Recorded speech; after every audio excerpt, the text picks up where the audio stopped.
叫婷婷，对，就一样一直做发型这样子。那我是新竹人，那目前是在民生综合医院附设护理之家工作。然后目前任职于旺旺集团里面的旺家贸易股份有限公司，然后担任业务的工作。我叫玉哲，然后我是100年在玉智毕业的。对，然后我目前是任职于桃园家族中心的社工。那我从事的业务是儿少保的业务。大家好，我是志宏，是转调回来国安乡公所担任人事人员的部分。那时候就是大3升大4那年有去少福会那边实习，然后实习完了之后，就是因为想说就是希望之后毕业后的待遇就是1个月有4万块，所以就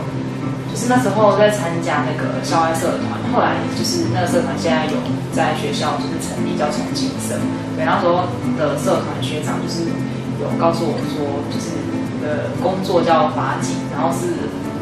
司法特考的，然后可以去考考看这样子。走这条路其实是一个因缘际会的桥梁，所以我比较有兴趣的其实是人际沟通，就是跟别人互动，然后这是一个我的从小就比较有兴趣的地方。因为巧合之下啦，我来到医院，医院遇到了我们学校的学姐，开始了我在民生医院的工作。就是参加系学会这个活动，然后想说，其实认识人群跟聊天其实还蛮有趣的，所以才会想说从事业务这个工作。社政系其实偏向比较理论性的嘛，比较理论的方面。那我自己是比较偏爱实务啦，所以我还是毕业之后我还是想要走社工这一块。对，那就想说，那我是要朝哪一方面来走？那其实我自己也是上网找很多资料，或是比如说我想去某个基金会，那我就去上网找他们基金会的理念，或是他们服务的内涵是什么。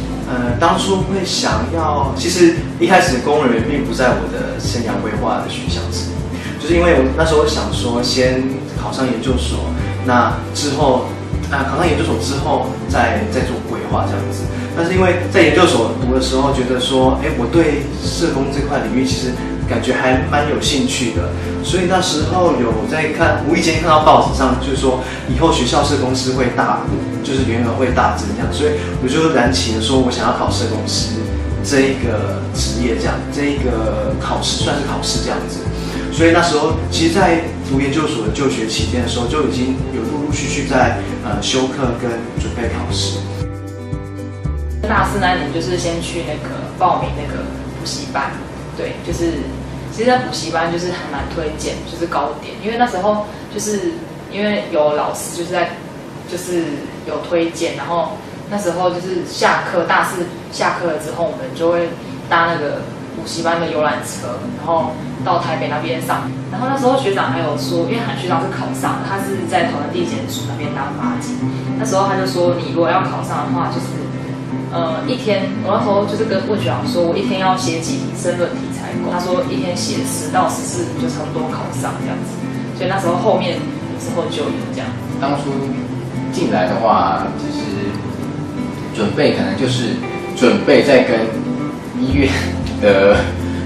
主管面试的时候，有准备一下，就是他会问到一些有关于对于这方面工作的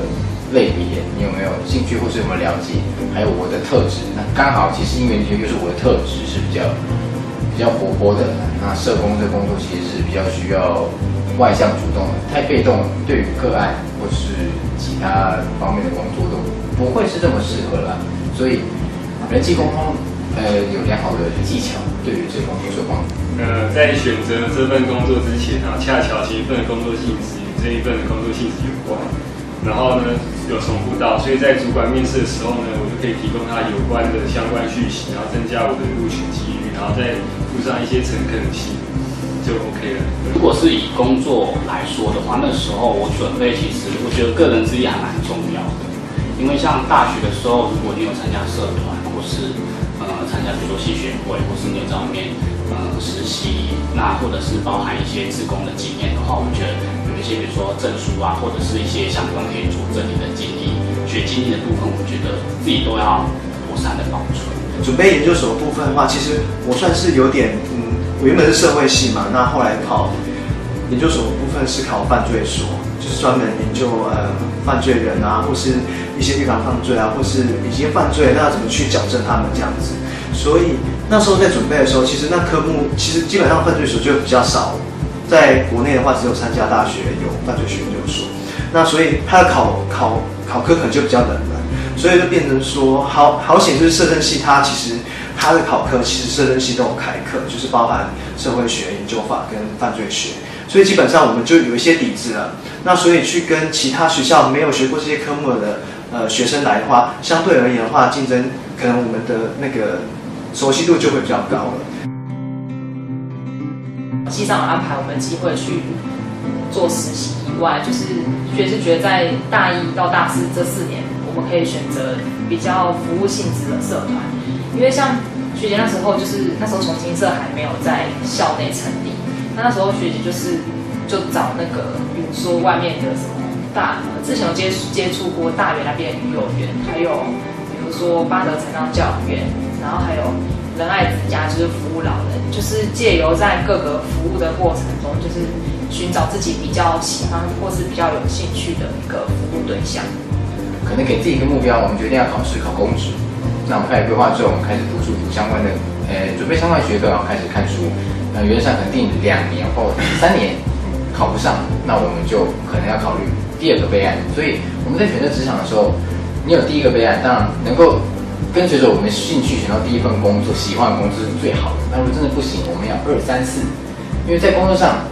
面临到各种状况的时候，你最需要的就是解决方法啊。因为像我是社工，我们需要的就是发现问题，找到问题之后解决它，然后最后记录它。所以你一定要有很多备案。万丈高楼平地起，英雄不怕出身低。所以呢，要了解未来公司的发展性，然后我们当然可以先上网查询，然后或者是跟人互相询问，然后我们先确定公司的工作性质，然后如果之后要跳槽的话，可以转换公司但不换性质，然后同一个产业努力的话会有复利效果。意思就是说，如果我现在在食品业做，我现在在旺旺，那我之后如果要跳到易美或者其他外商公司，我还在同一个产业，可是我换公司，那我薪水就会往上涨，因为我之前累积的经验会变成我后来那个薪水成长。从大2下到大3这段时间其实还蛮重要的，因为假设说你1年级如果真的不知道清楚的话，2年级如果都在玩社团或者系学会的话，那大2到大3这学期，我觉得自己可以有一些算是自己的人生规划吧。毕竟剩2年，那假设说你如果到大4来准备，我觉得还有点太晚了，所以我觉得还蛮建议说，在大3上学期就开始来准备。说如果说你要考试，或者是你要升学，或者是你要就业部分，我觉得可以开始整理自己的一些东西跟脉络。那我自己是大3的时候，我觉得我对青少年辅导这一块比较有兴趣，所以我自己在实习的时候就会选择青少年相关单位，包含我研究所说实习，我都选青少年的矫正单位去做实习的单位。所以我觉得，如果你自己有方向了，那我觉得你就是专心的往那个方向。应该是说学校其实就是有规划相当就是多元性的，比如说就是像法律类的也有，然后像社工方面的也有，然后像就是社会学理论方面的也有，还有像人资啊、劳力这些都有，或是说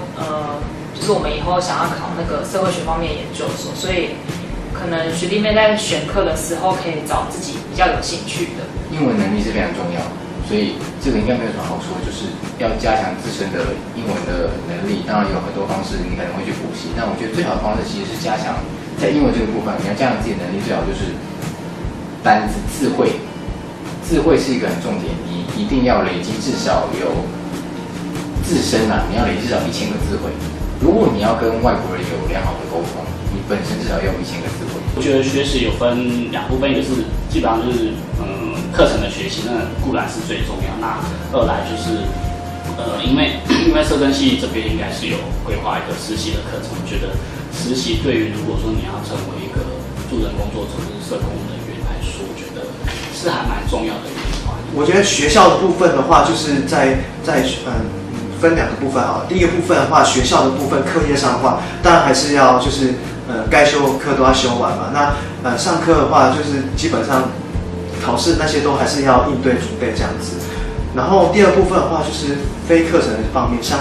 社团啊，或是一些在学校资源上的利用，像我自己本身是有加入社团，然后我觉得在社团上面是学到就是在课程上学不到的东西。一开始走出行业别的同学呢，也不要灰心，在任何的时候转换跑道都是一种经验吸收。任何时候呢，不要想太多，努力之后经验是别人拿不走的，不要只看眼前的利益，中间的过程才是最大的收获。